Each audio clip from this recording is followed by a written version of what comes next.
Good afternoon, everyone, and welcome to another time here at Element, where we're just going to run through a quick idea that I wanted to share on Chipotle Mexican Grill, one of my favorite trading vehicles. And I began posting a series of tweets on Twitter about it, and oh man, I just realized how sometimes laborious Twitter can be. And so I decided just to make a quick video that I can simply just share on Twitter once I'm done. All right, so let's just get into it. So we've all seen this monster run that Chipotle has had uh, in the last quarter. If you go back on a quarterly basis, just in one quarter, Chipotle has put up this range bar of 287 points. Yes, you read it correctly. 287 points. It has been on a monster run from that December low. And so it has gotten a lot of people excited. There's a lot of exuberance, and of course, I'm sure it has burned and continues to burn a lot of premature shorts. And so the first chart that I posted was this monthly chart because it's important to understand where a stock has been and what is the potential for it to continue. And so you can see the all-time high here at 758.61. We are within sniffing distance. We are within sniffing distance of that 758.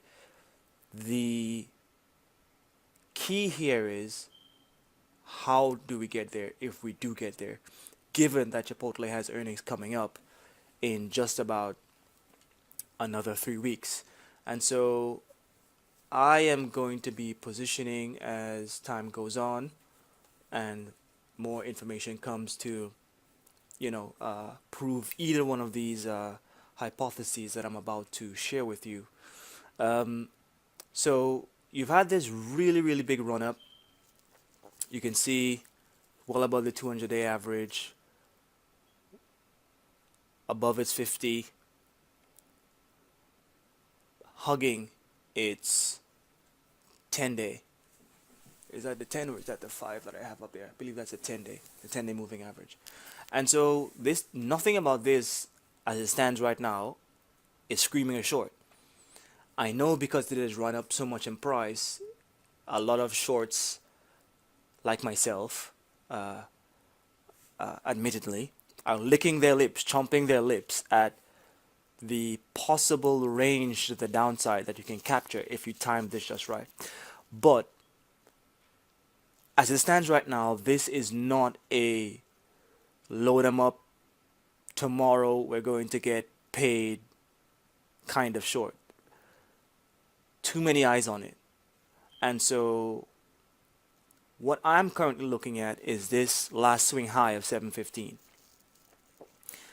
And trading against this 715 until proven otherwise, that we are going to be trading within this range between these latest swing highs and lows. So we're currently swing high of 715. This last low here at around 694 has held once, twice, and has given a little bit of a lift back into this 707, 708 intermediate swing range. And so until proven guilty, I am selling premium at 715 and at, for me, 694 is a bit aggressive. Although in fact, I do have a position on at 695. I have the 710,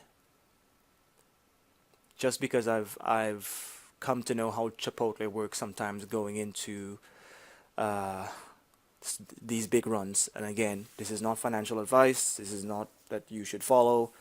You have to understand your own risk and your own trading style and tolerance. But I am short just one contract of the 710, 717 and a half call spread, coupled with the 695, 687 and a half put spread.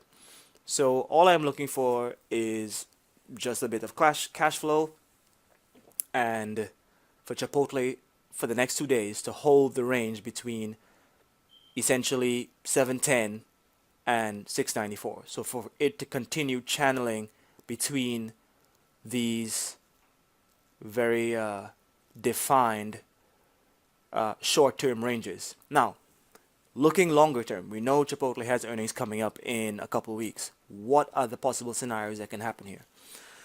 I mean, given that the market is holding up so well, I do not see Chipotle falling apart. But I do believe a pullback may come before earnings present themselves. Why? Because Chipotle has had such a big run already, and I do believe it wants to tag the at the high. In order for it to tag the at the high at the very least, I don't think it's going to be as easy to give bulls the easy road out of just a straight shoot up to that 758 or whatever it was. I think you're going to have a bit of choppy waters in there to keep the trade actionable on both sides, to keep everyone involved until earnings. How is that going to happen? So, at any point that the market begins to weaken, because we've had a very bullish, resilient tape starting from last week, last week's, oh, rather deathly slow market on Monday and Tuesday, even into Wednesday, and then showing increasing signs of strength on Thursday and Friday. That was confirmed earlier on this week and by this week's price action. I anticipate possibly we can have a drop into this 683 level,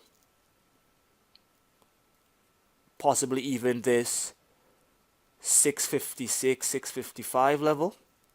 Or if you really want to be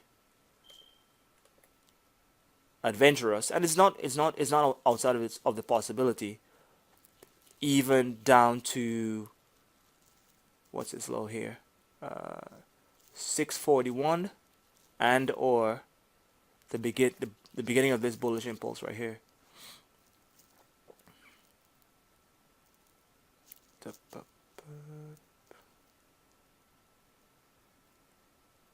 That should just about do it. At around 630. So 684, 655, 650-ish, 630-ish. Those are your possible areas where we can fall into and see some sort of bounce. That is, to me, what is one of the stronger possibilities that can happen in order to set up a bounce into earnings. And how can that happen? Similarly, as we have had trend days, i.e. price opens up and continues to trend in one direction for the entire day, it can only take 2 trend days to get Chipotle down from 700 all the way back to 650, 630. 2 strong trend days and we're there in a blink. But because of how bullish the momentum of this has been, I do not believe that dip will not be bought. In fact, I believe that dip will be bought aggressively, as everyone who has not been able to get on the Chipotle train will see as an opportunity to speculate into earnings. So any drop into these levels is going to get bought up. And after trend days, what you want to see is a probably best finished off by a gap down, bought up reversal, signaling the start into trying to regain this level going into earnings. And that doesn't say that we will regain that level, but I believe it is then earnings, wherever we get to before earnings, it is then the earnings that is going to launch us past this latest swing high of 715 and possibly into 758, 780, 820, 840, depending on how much momentum and institutional support and buy-in we have. So how do you play this? Okay, so if that's a possibility, how do we play this? For me personally, I am usually a net seller of premium.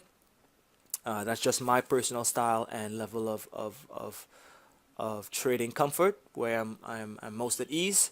And so I would be selling the 715 calls aggressively for the next 2 weeks, provided I do not see anything that tells me that this upward momentum is going to continue just yet. In so doing, what I also want to do is I want to target a well timed purchase of a put and turn that put into a put spread on any significant buying demand coming in to bounce it. And so, what I hope to do for the next 2 weeks, if we do get that move, is have a move into a level that I can then sell a put spread, see some sort of consolidation, a further drop, sell a put against my long position, further consolidation, see some more downside, sell a put in anticipation of that dip being aggressively bought at some point as we get into earnings. So selling call spreads going into next week and the week of April 18th, as well as looking for a well-timed put entry, hopefully at the top of the range at around 710. If it does present, if that opportunity does present itself, looking for some sort of slight give back into this monstrous run that we have. Again, know your time frame, know your risk appetite and tolerance, and knock it out of the park. Enjoy, guys.